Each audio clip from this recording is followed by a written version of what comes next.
Welcome to the Bill Walton Show, featuring conversations with leaders, entrepreneurs, artists, and thinkers.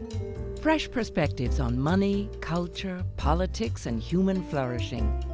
Interesting people, interesting things.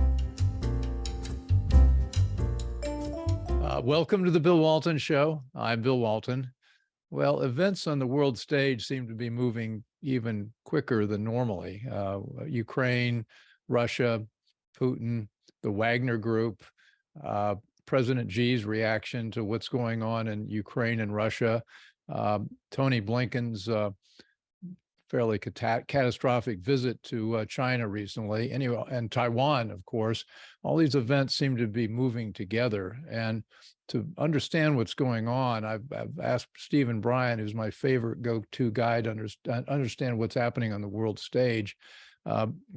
Stephen is senior fellow, as you may recollect, at the Center for Security Policy in the Yorktown Institute, and he has over 50 years experience in the arms trade, national security, international relations. He's probably your leading expert on the arms trade. Stephen's now writing on Substack with the titles Weapons and Strategy. Great title. I highly recommend you get on the list and subscribe to his show, as well as mine. In any event, Stephen, great to see you again. Where in this vast world would you like to start?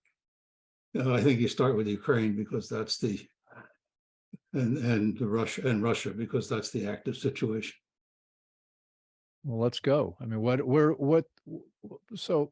Well, let's do it a little bit on Ukraine to start, because okay. I think it's interesting from a military point of view, and it's interesting from a political. There's not a lot of aspects to it. I mean, as you know, there's a kind of what's sometimes called a counteroffensive by the Ukrainians, mainly concentrated up to now, mostly in the Zaporizhzhia area, the southern part of the Donetsk. But it has also got a big element up at Bakhmut.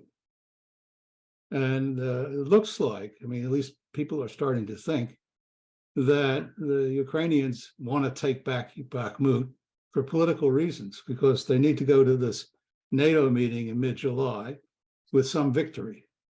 And since they lost Bakhmut and lost it badly, they're trying to recoup that and also show that they can, they can be successful. So they are attacking on the northern and on the southern flanks of the city, trying to press the Russians. It's not moved very far so at this point. The Russians have kind of adapted their strategy. Of course, the Russians at this time are fighting without the Wagner forces. So that's a little bit new. But beyond that, it looks a lot like what you're seeing down in the south in the Zaporizhzhia area, that kind of battle. How it's going to turn out, I don't know. Who do we trust? Who do we trust to understand what's going on? I've been looking in vain for something definitive. And as you pointed out several times, it seems like everything comes out of either the Russian or the Ukrainian disinformation machine. Where are you getting? That's the trouble, because they're the only two that have any feet on the ground, so to speak, and can tell you what they think is happening. There's no independent reporting because there's no independent reporters. So in the battle zone. So that means that it's all, kind of guesswork what's happening. One of the things that does help, which is interesting, is geolocating video. Because when you can geolocate video, you can tell where the forces are. And that's proven to be very interesting. And a lot of effort is being made by, different organizations, individuals, experts, to geolocate the positioning of the forces, where they've moved from one point to the next, looking at the timelines, looking at all that sort of thing. So that's how they're going about it.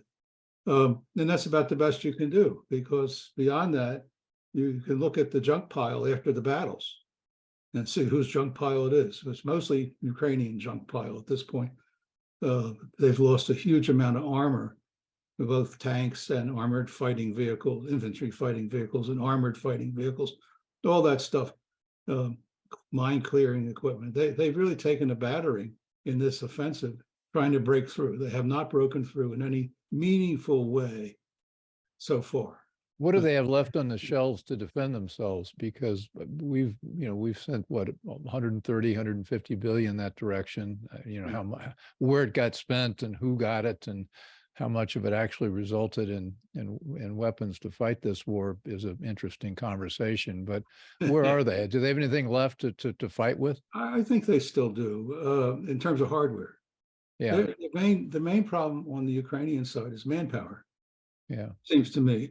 I mean, are you going to convince a Ukrainian soldier to drive a tank along a road sowed with aerial mines where Kamenov 52 alligator helicopters are shooting at them, where drones are hitting them, and where they're likely to be killed? I mean, it's very hard to convince people to do that. Well, if I remember, you mentioned the tanks they've got are not the tanks that have got the best defensive apparatus on them, and they're I won't say they're sitting ducks, but they're not exactly protected. No tanks on either side have active protection systems. I think active protection systems would help to some degree. Part of the thing that has emerged in this war is that even the most modern tanks like the Leopards are getting chewed up either by this overhead stuff or artillery, or by mines that are sown, aerial dropped mines that they run into and blow up. They've lost a lot of Leopard tanks, a lot, and that's a big surprise. What about morale on the Ukrainian side? Anybody's guess, because some reports say they're dispirited and and it's bad. Some reports say they're hanging in there and they're fighting. I don't know. I don't have a view on that because I don't have anything definitive that I can point to. Well, Russia, of course, we've got the Wagner Group situation, and that's been, depending on your view, either entertaining or catastrophic. What's your assessment of what happened there? And well, it was a coup. Yeah, it was a coup that was well planned by Prigozhin and his people. Prigozhin's the guy that runs Wagner. That's right, and Evgeny Prigozhin. And not only that, I mean, he amassed the equipment he needed. He apparently was able to convince people, and some people in high positions in Russia, not to resist. And he also coordinated with US and British intelligence, using the Ukrainian intelligence as the bridge. Budanov, who's the head of Ukrainian intelligence. And I think what he was looking for was that if he was able to take the defense ministry in Moscow, he would have proclaimed a government in Russia and asked for Western support, and he was expecting to get it. That hasn't come out very well, but I think that's the case. So that was his play. Well, you're right that, and there are a lot I didn't know about this. Maybe most of us didn't know it, but he gets most of his revenue, the Wagner Group, from extreme corruption, and he launders money for the Central African Republic in gold and diamonds. And he's also made billions of dollars provisioning the Russian army, and it makes him the richest oligarch in Russia. More or less, yeah, he was. At least until maybe last week. Yeah, they're starting to close it down. Sure. But Wall Street Journal had a very good report on this the other day that basically said, this is a big empire that he built up. He's a very clever guy. Corrupt, of course, but very clever. And he had he not only gold and gold mines and other kinds of natural resources that he was involved in. Timber, for example, was a big one. But that was from Africa primarily.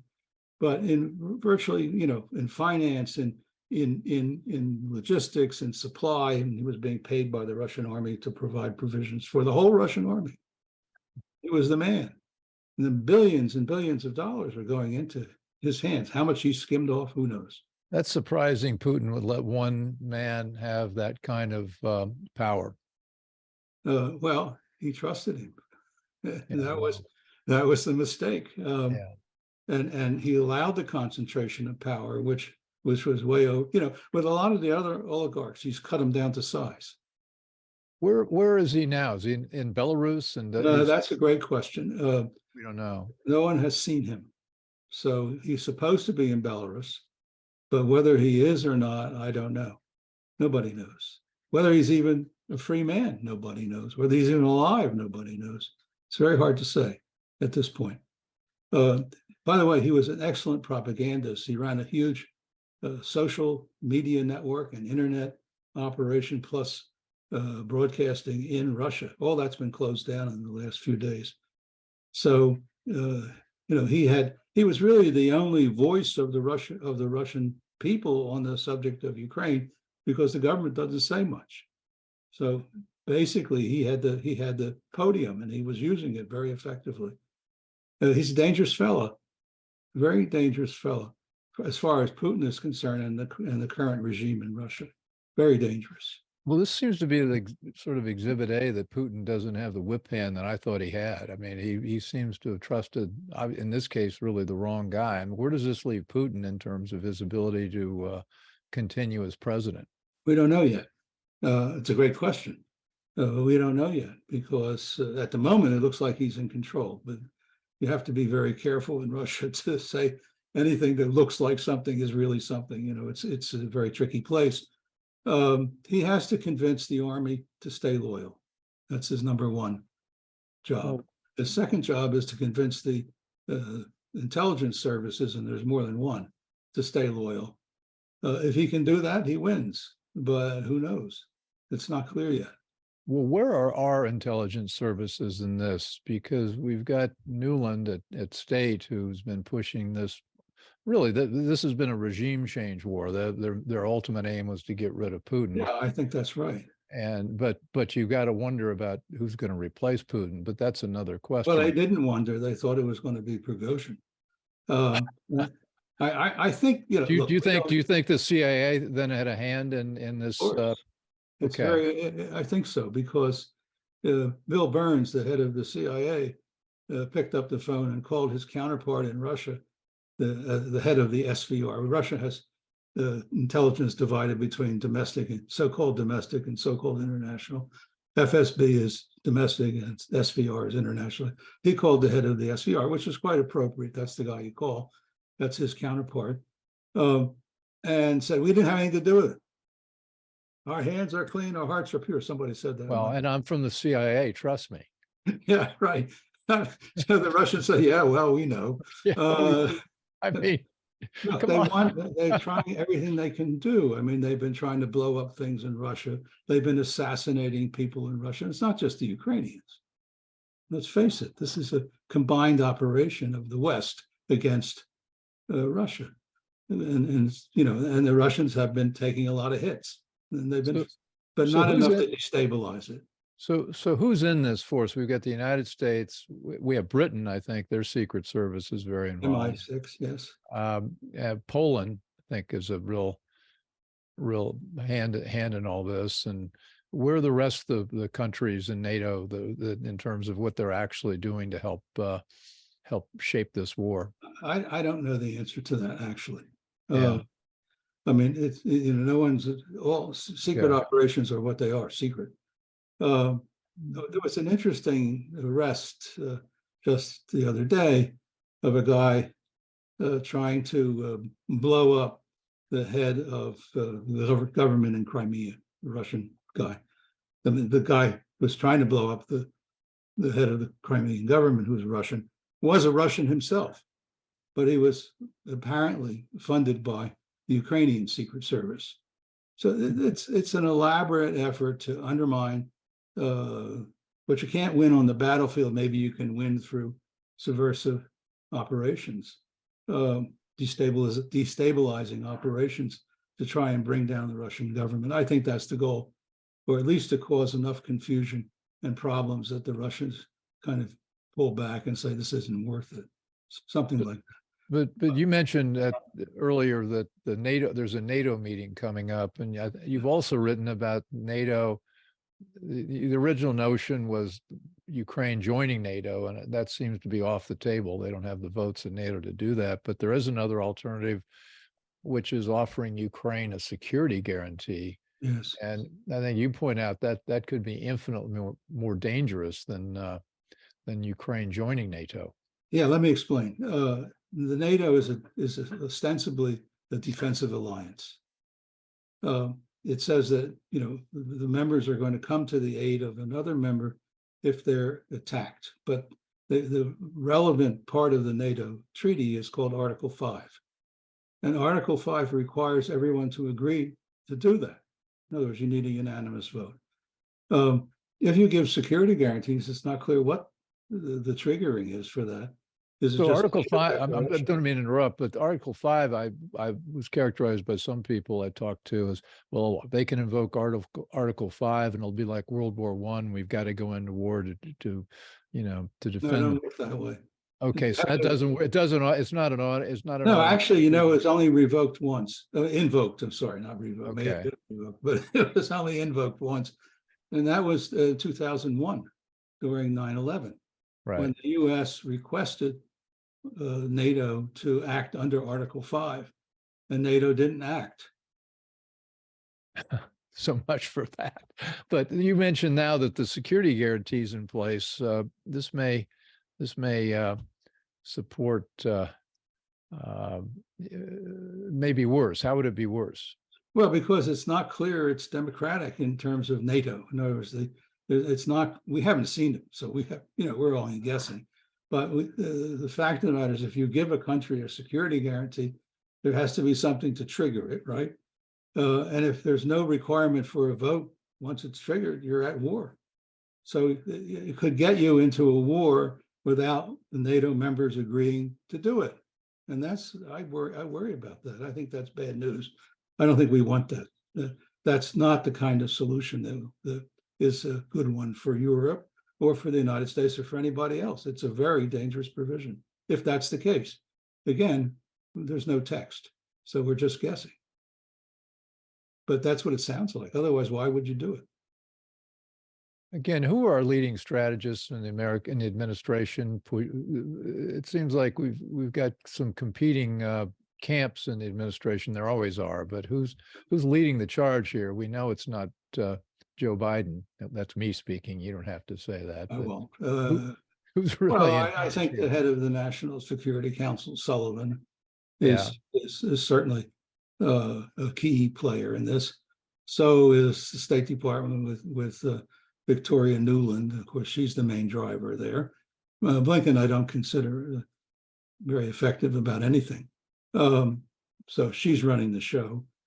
The Pentagon has been at the leadership level, at the top leadership level, it has supported the administration's policy. But right below that, I think there's a lot of unhappiness with this because it's, first of all, it's depleting our deterrent. And when you start to deplete your deterrent, you're in trouble, and they don't like that. Well, you spend a lot of time in the Pentagon, and they've got to be very upset about what we're doing here, because we're going to talk in a second about China and Taiwan. I mean, there's a lot of other stuff going on in the world besides Ukraine. Well, the Pentagon's is in a bit of a mess. I mean, it always is to some degree, but right now it's confused, to say the least.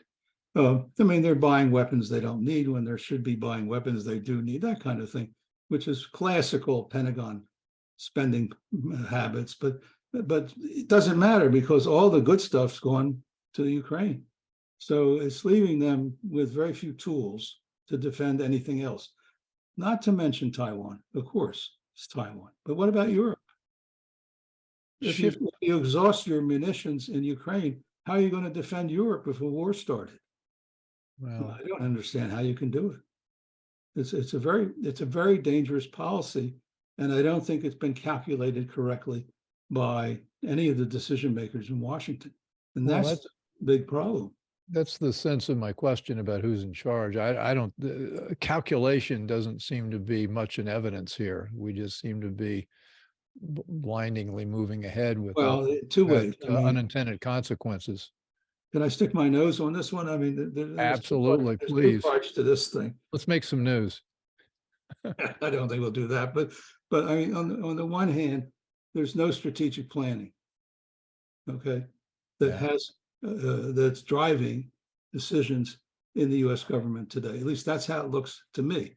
Because if there was strategic planning, we would understand how to defend Europe, and we're not doing it. If there was strategic planning, we would be able to defend Taiwan in some meaningful way, and we're not doing that either. We're just placating the Chinese and hoping they'll go away. Not going to work, by the way.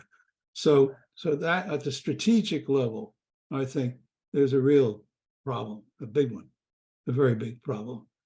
And then at the operational level, we're learning lessons from this war that are really negative.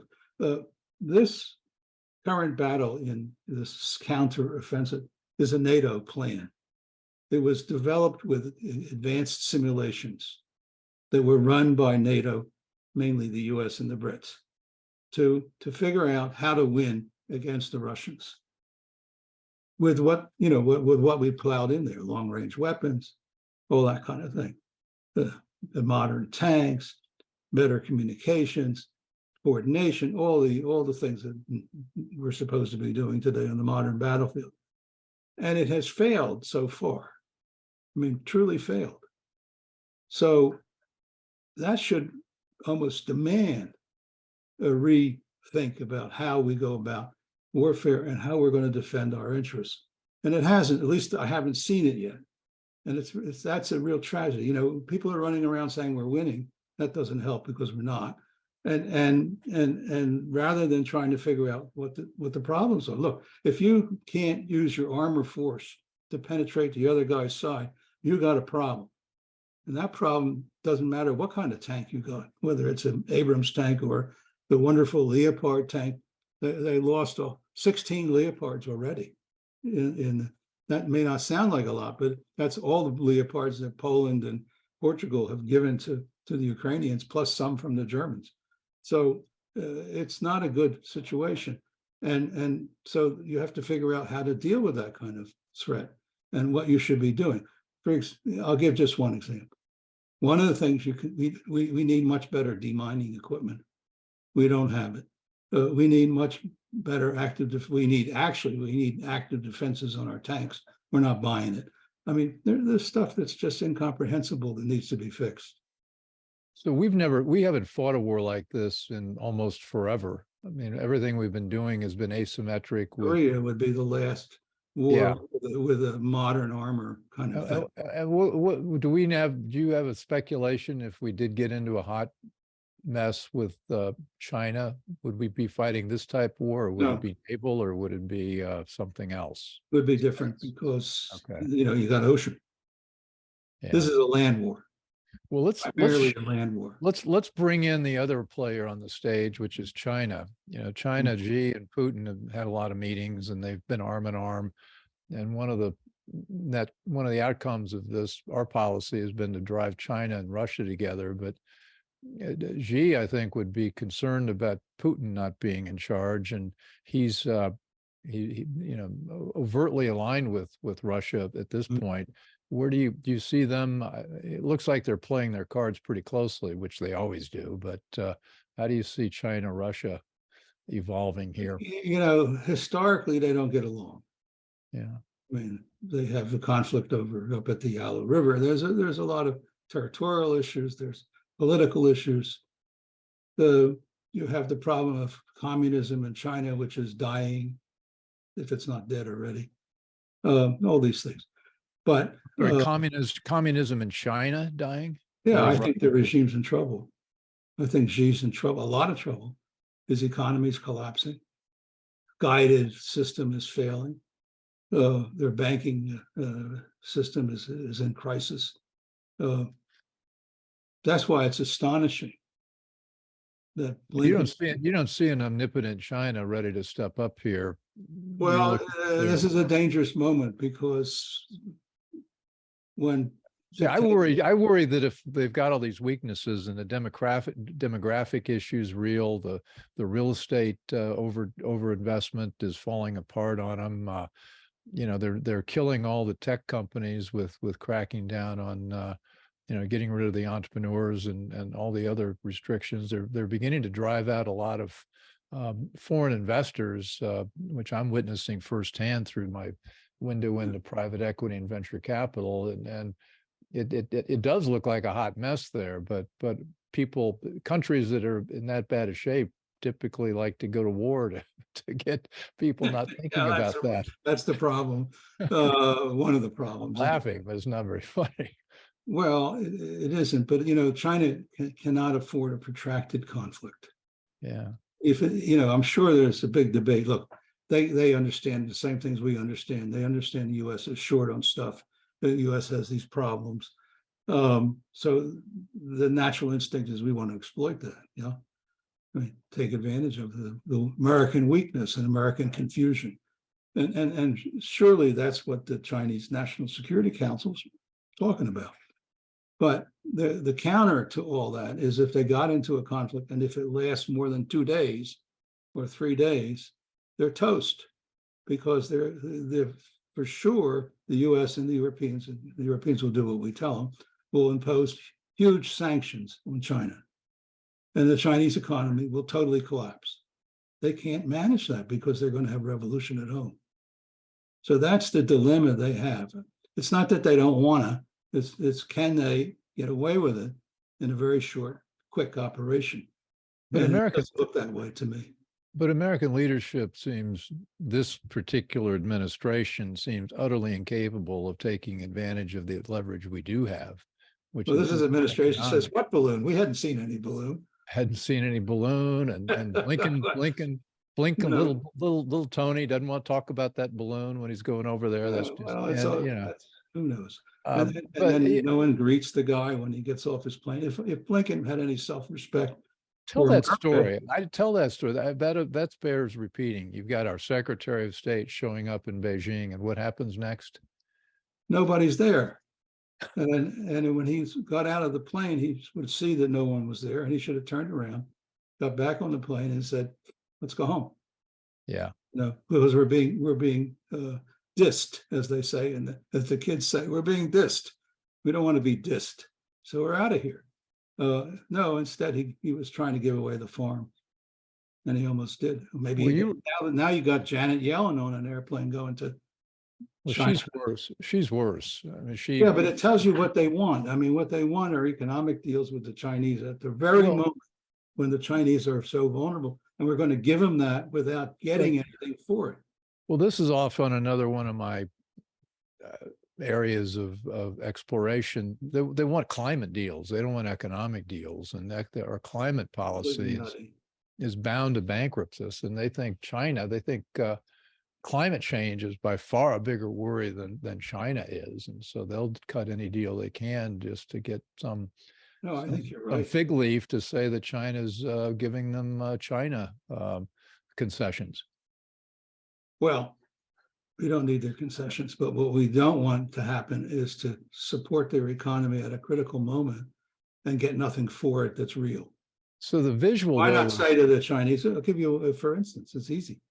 Well, dear China, you want our Secretary of Treasury to come over and work out some banking and other arrangements with you? Well, we're interested in that. But by the way, those airplanes flying around Taiwan, send them home. We don't want to see them again. If you want to have this conversation, get those damn airplanes out of there. But Blinken did not do any of that. I mean, I'm just going to quote you, and which I love this. He said, Blinken acted like he had no cards whatsoever. And he was a schoolboy. He was like a schoolboy, deeply apologetic for whatever it is that schoolboys apologize for sometimes.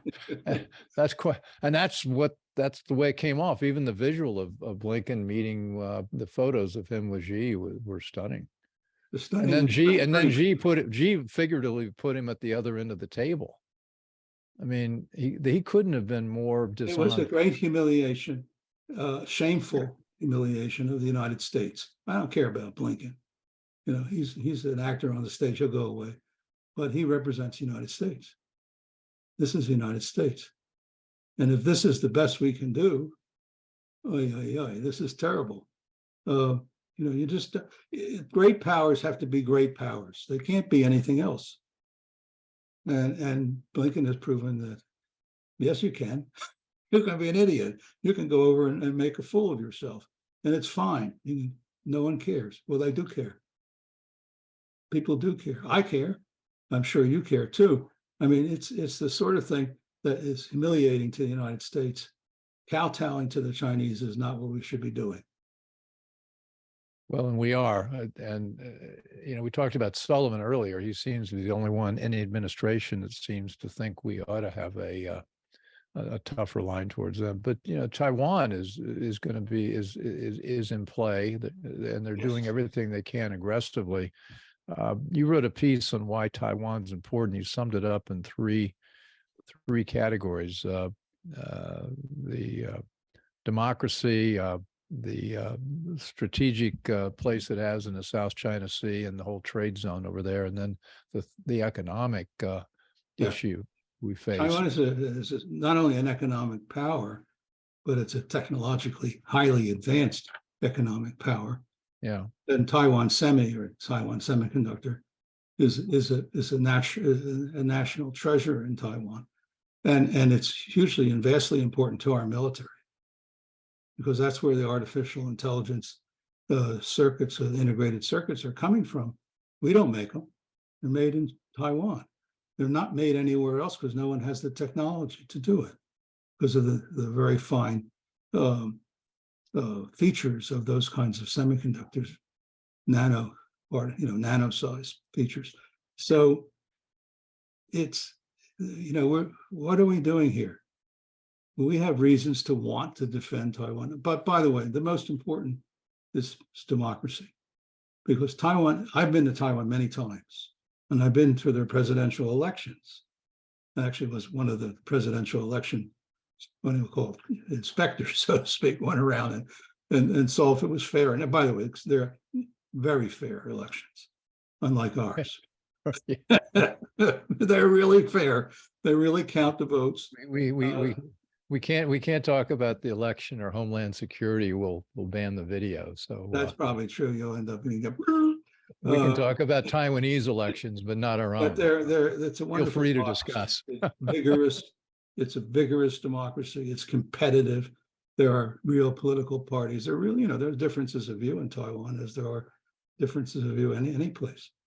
And yet they're under tremendous tension. Every day you have China's most advanced fighter jets circling the island, UAVs flying over, warships nearby, exercises across the strait by the Chinese army, preparing for an invasion, this kind of thing.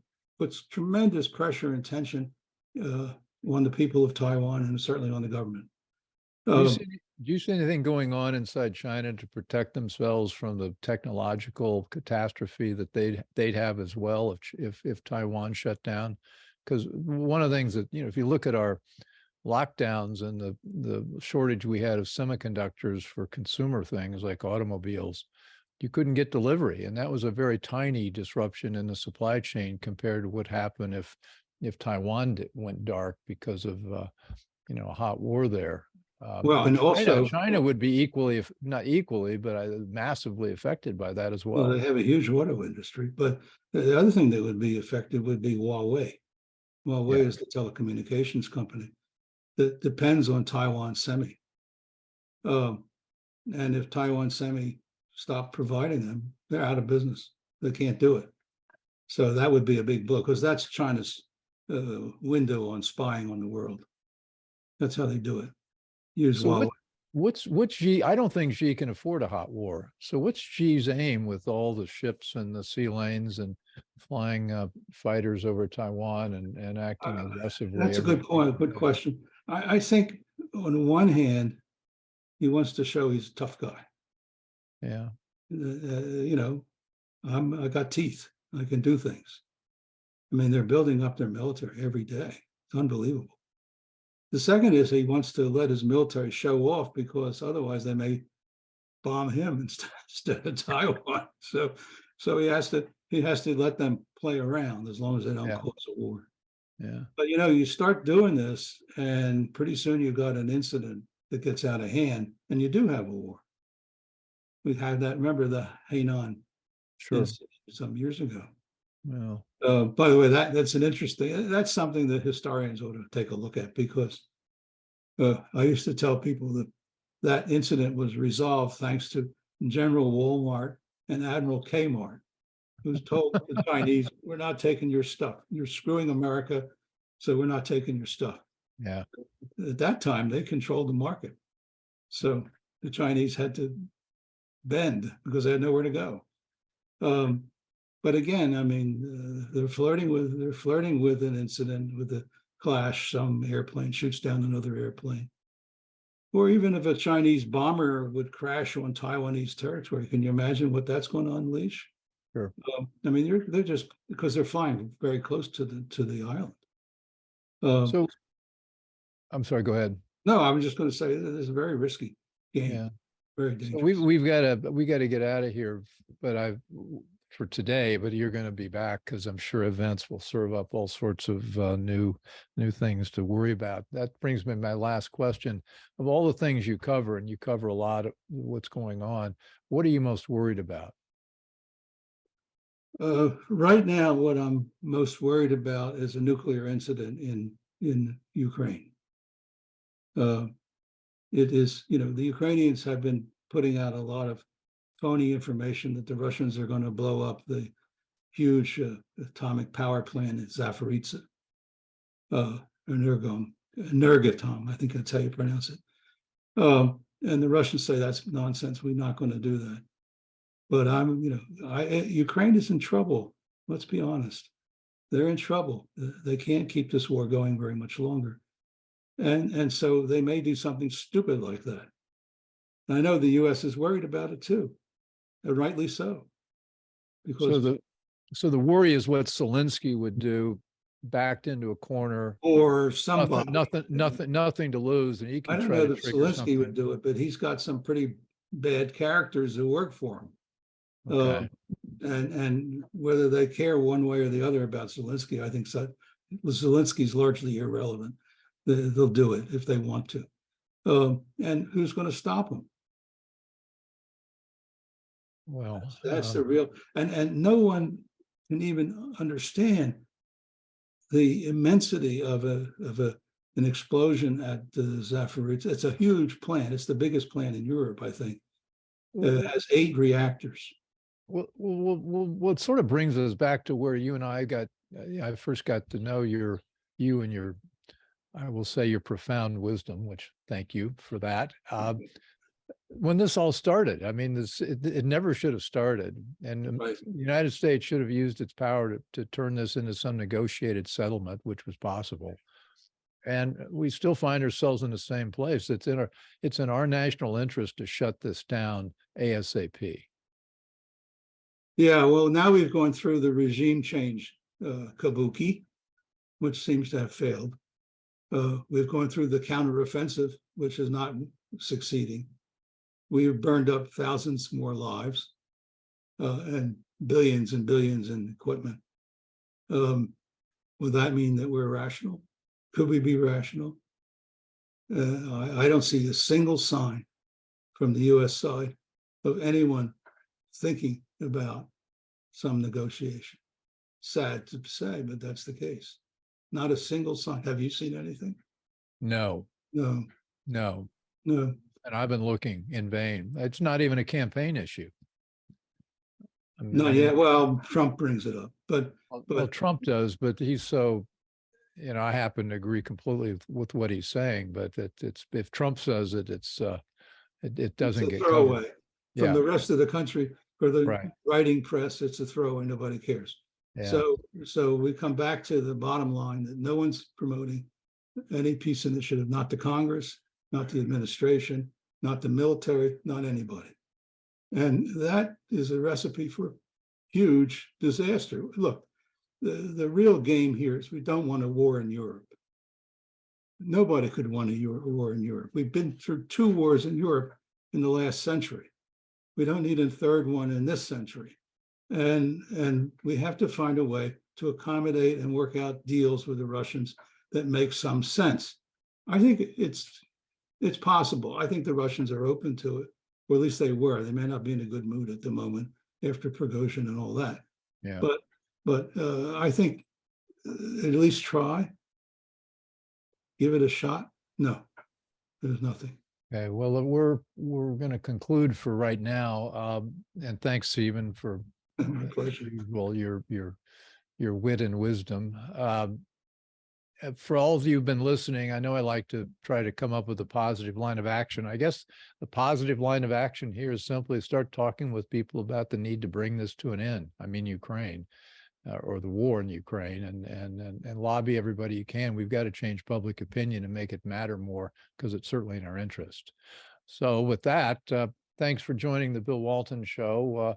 Please hit the subscribe button if you're watching this. And also we welcome your comments on Substack and on our website, thebillwaltonshow.com.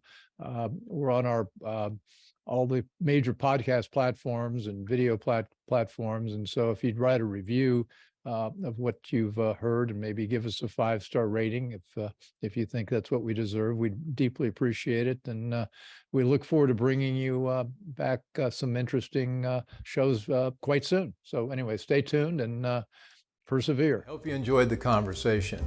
Want more? Click the subscribe button or head over to thebillwaltonshow.com to choose from over 100 episodes. You can also learn more about our guest on our Interesting People page. And send us your comments. We read every one, and your thoughts help us guide the show. If it's easier for you to listen, check out our podcast page and subscribe there. In return, we'll keep you informed about what's true, what's right, and what's next. Thanks for joining.